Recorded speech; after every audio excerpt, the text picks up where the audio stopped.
여러분 안녕하세요. 건강궁금TV의 닥터 토마스입니다. 지난 제2편에서 우리는 부모님의 사주를 분석하는 방법을 배웠습니다.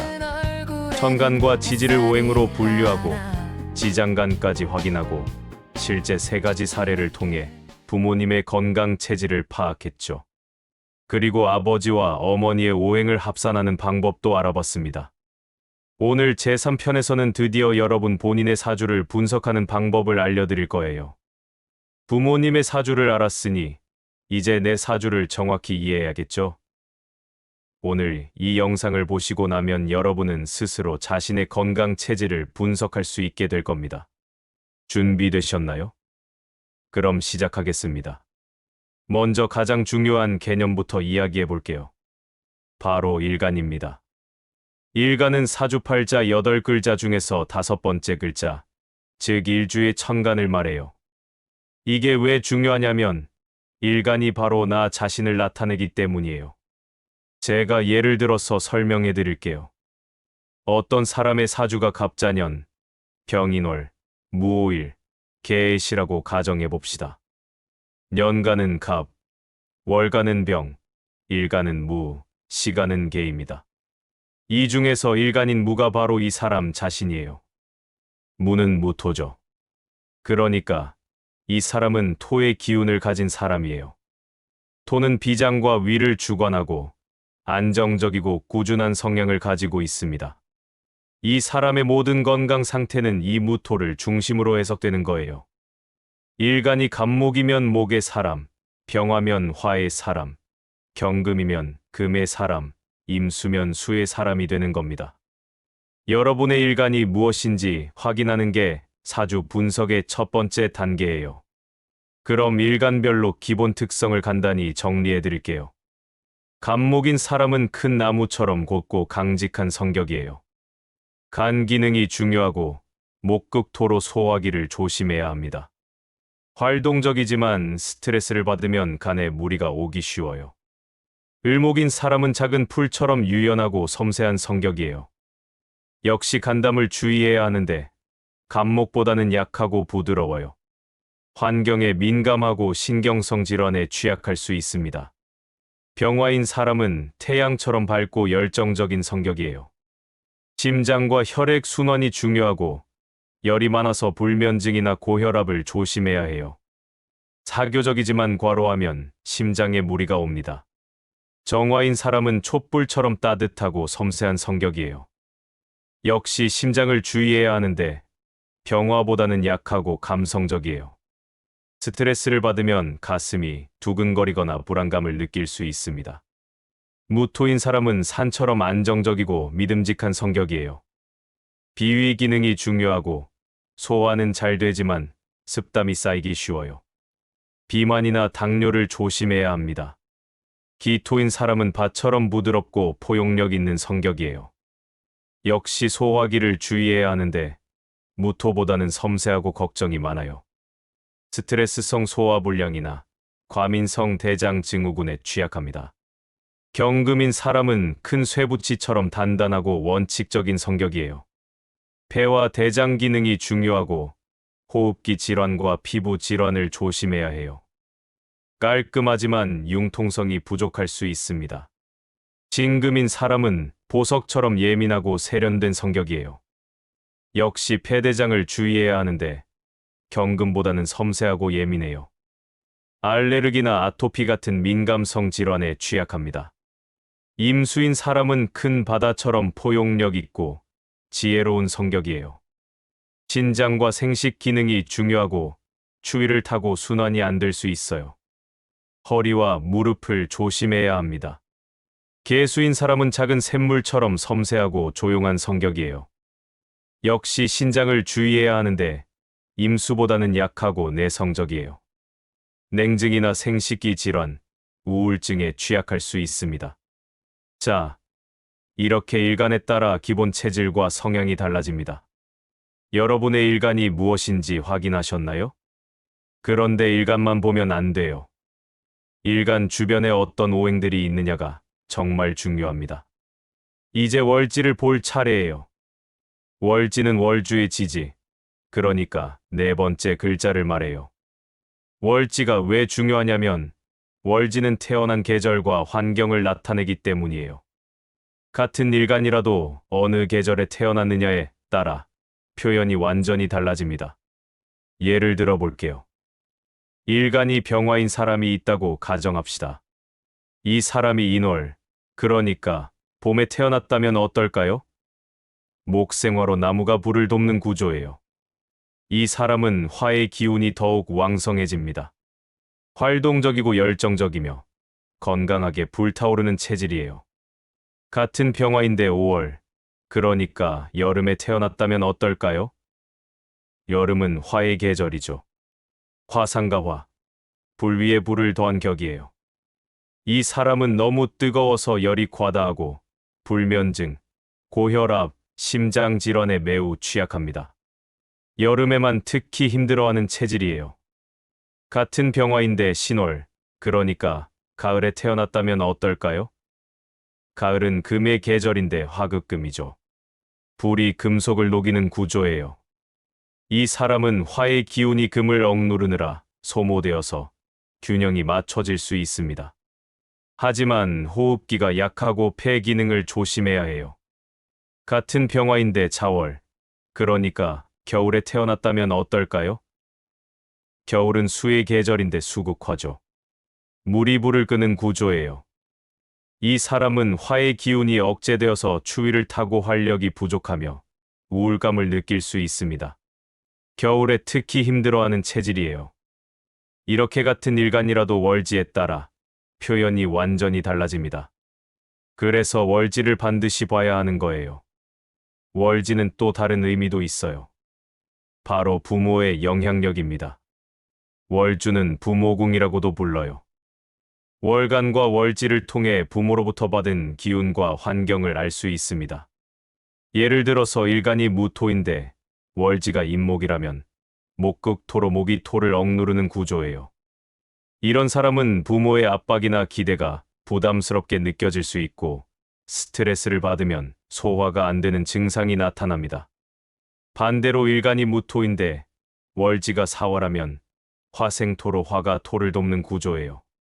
이런 사람은 부모의 따뜻한 지원을 받고 자라서 소화기 기능이 좋고 안정적인 체질을 가질 수 있습니다. 이제 일지를 볼 차례예요. 일지는 일주의 지지, 그러니까 6번째 글자입니다. 일지는 배우자궁이자 나의 몸을 나타내요. 일간이 정신이라면 일지는 육체라고 볼 수 있습니다. 일간과 일지의 관계가 정말 중요해요. 이걸 간지 관계라고 하는데 천간과 지지가 서로 도우면 건강하고 서로 충돌하면 질병이 생기기 쉽습니다. 예를 들어 볼게요. 일간이 갑목인데 일지가 임목이라면 목과 목이니까 같은 기운이에요. 이런 걸 간지 동기라고 하는데 자기 기운이 강해지는 구조입니다. 이 사람은 간담 기능이 왕성하고 활동적이며 결단력이 있어요. 하지만 너무 강하면 목극토로 소화기를 억누를 수 있습니다. 일간이 갑목인데 일지가 오화라면 목생화로 내가 화를 생하는 구조예요. 이런 걸 설기라고 하는데 나의 에너지가 빠져나가는 구조입니다. 이 사람은 활동적이지만 쉽게 지치고 간의 기운이 심장으로 다 흘러가서 간 기능은 약할 수 있어요. 일간이 갑목인데 일지가 신금이라면 금극목으로 금이 목을 자르는 구조예요. 이런 걸 관살이라고 하는데 억압받는 구조입니다. 이 사람은 스트레스를 많이 받고 간에 무리가 오기 쉬우며 근육이나 힘줄에 문제가 생길 수 있어요. 일간이 갑목인데 일지가 술토라면 목극토로 내가 토를 극하는 구조예요. 이런 걸 재성이라고 하는데 내가 통제하고 소모하는 구조입니다. 이 사람은 소화기 기능이 약하고 과로하면 위장 장애가 생기기 쉬워요. 일간이 갑목인데 일지가 해수라면 수생목으로 수가 목을 돕는 구조예요. 이런 걸 인성이라고 하는데 나를 도와주는 구조입니다. 이 사람은 신장의 정기가 간을 도와서 건강하고 회복력이 빠르며 지혜롭고 인내심이 있어요. 이렇게 일간과 일지의 관계에 따라 건강 상태가 크게 달라집니다. 이걸 이해하는 게 정말 중요해요. 이제 시주를 볼 차례예요. 시주는 마지막 두 글자, 시간과 시지를 말합니다. 시주는 자녀궁이자 말년의 건강을 나타내요. 또한 하루 중 어느 시간에 태어났느냐에 따라 생활 리듬과 건강 패턴이 달라집니다. 자시, 그러니까 밤 11시부터 새벽 1시 사이에 태어난 사람은 수의 기운이 강해요. 밤형 인간이고 조용하고 내성적이며 신장과 방광을 주의해야 합니다. 인시와 묘시, 그러니까 새벽 3시부터 오전 7시 사이에 태어난 사람은 목의 기운이 강해요. 아침형 인간이고 활동적이며 결단력이 있고 간담을 주의해야 합니다. 4시와 5시, 그러니까 오전 9시부터 오후 1시 사이에 태어난 사람은 화의 기운이 강해요. 낮에 활동적이고 사교적이며 열정적이고 심장과 혈압을 주의해야 합니다. 진시와 유시, 그러니까 오후 3시부터 오후 7시 사이에 태어난 사람은 금의 기운이 강해요. 오후에 집중력이 높고 깔끔하고 원칙적이며 폐와 피부를 주의해야 합니다. 해시, 그러니까 밤 9시부터 11시 사이에 태어난 사람은 역시 수의 기운이 있어요. 저녁형 인간이고 지혜롭고 차분하며 신장 기능을 주의해야 합니다. 진시, 술시, 축시, 미시, 그러니까 오전 7, 9시, 오후 7, 9시, 새벽 1, 3시, 오후 1, 3시에 태어난 사람은 토의 기운이 강해요. 환절기를 타고 안정을 추구하며 소화기를 주의해야 합니다. 시주는 또한 말년 건강을 나타내요. 시주에 좋은 오행이 있으면 노년에 건강하고 나쁜 오행이 있으면 노년에 질병이 생기기 쉽습니다. 자, 이제 실제로 자기 사주를 분석하는 실습을 해볼게요. 제가 3가지 사례를 준비했습니다. 첫 번째 사례입니다. 1990년 4월 12일 오전 8시에 태어난 사람이에요. 사주는 경호년, 경진월, 을미일, 경진시입니다. 일간은 을목이에요. 이 사람의 본질은 작은 풀과 같은 을목입니다. 유연하고 섬세하며 간담을 주의해야 해요. 월지는 진토예요. 봄과 여름 사이 환절기에 태어났죠. 목극토로 을목이 진토를 극하는 구조입니다. 부모로부터 압박을 느낄 수 있고 소화기에 부담을 줄 수 있어요. 일지는 미토예요. 역시 을목이 미토를 극하는 구조입니다. 자기 몸인 소화기가 약하고 스트레스를 받으면 소화가 안 되는 증상이 나타나요. 시주는 경진시예요. 경금이 을목을 자르는 금극목 구조입니다. 말년에 스트레스가 많고 간 기능을 조심해야 해요. 전체적으로 오행을 세어보면 목이 1개, 토가 3개, 금이 3개예요. 화와 수가 하나도 없네요. 목이 약하고 금이 강해서 금극목으로 간이 억눌려 있어요. 토도 강해서 목극토인데 목이 약하니까 오히려 소화가 잘 안 됩니다. 이 사람에게 필요한 건 화와 수예요. 수생목으로 목을 도와주고 목생화로 목의 기운을 흘려보내고 화극금으로 금을 제어해야 합니다. 검은색 음식, 물 많이 마시기, 붉은색 음식, 따뜻한 성질의 음식이 도움이 될 거예요. 두 번째 사례입니다. 1985년 8월 25일 오후 4시에 태어난 사람이에요. 사주는 을축년, 을유월, 이모일, 정유시입니다. 일간은 임수예요. 이 사람의 본질은 큰 바다와 같은 임수입니다.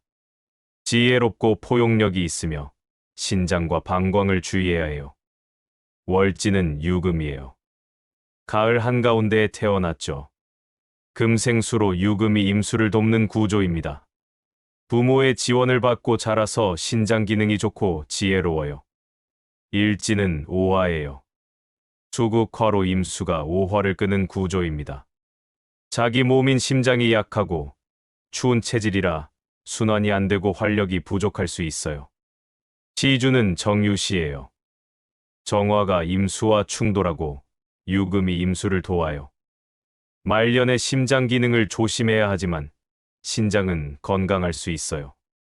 전체적으로 오행을 세어보면 목이 2개, 화가 2개, 토가 1개, 금이 2개, 수가 1개예요. 균형이 비교적 잘 맞춰져 있네요. 하지만 일지가 오화라 수국화로 심장을 억누르고 있어요. 이 사람에게 필요한 건 목이에요.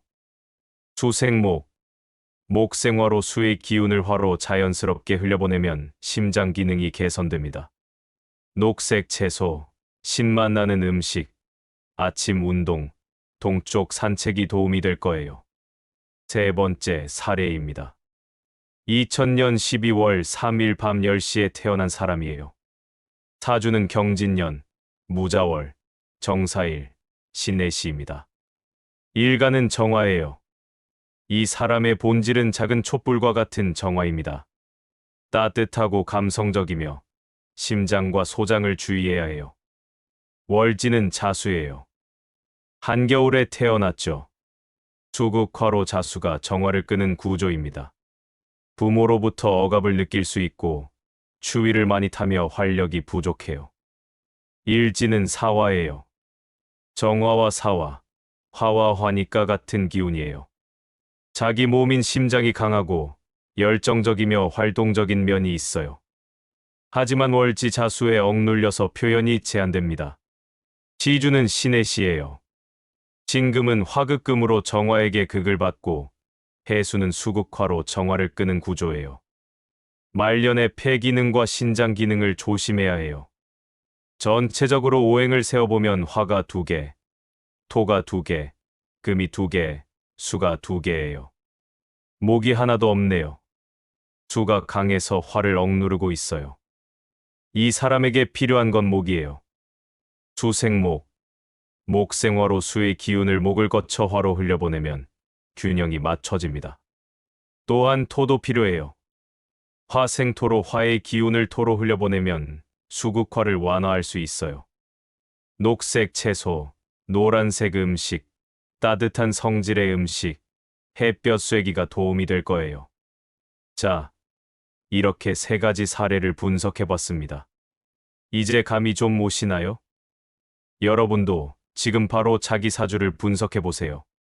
만세력 사이트에서 자신의 생년월일시를 입력하고 8글자가 나오면 일간이 무엇인지 확인하세요.